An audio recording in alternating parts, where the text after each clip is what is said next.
Ito ay tungkol sa tamang artikulasyon ng mga titik na panlabi, pangngipin, panggilagid, pangalangala at panlalamunan.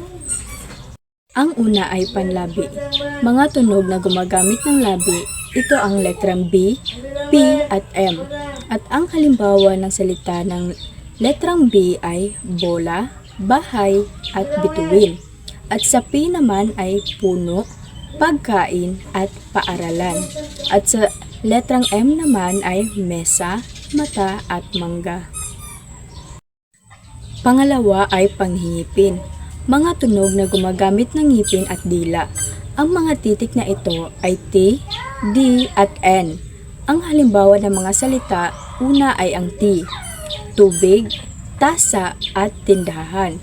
At sa D naman ay dahon, dalaga at damit. At sa letrang N naman ay niyog, nanay at notebook.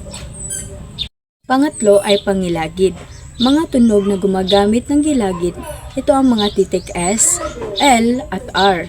Ang halimbawa ng salita sa S ay saging, sapatos at silid.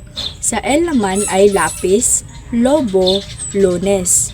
At sa R naman ay rosas, radyo at relo. At ang pang-apat naman ay pangalangala. Mga tunog na gumagamit ng alangala ay ang mga titik Y, K at J. Ang halimbawa ng salita ng Y ay yelo, yakap, yaman. At sa K naman ay kape, kubo at kaibigan. At sa J naman ay gatas, gulay at guro. At ang panghuli ay panlalamunan. Mga tunog na nagmumula sa lalamunan.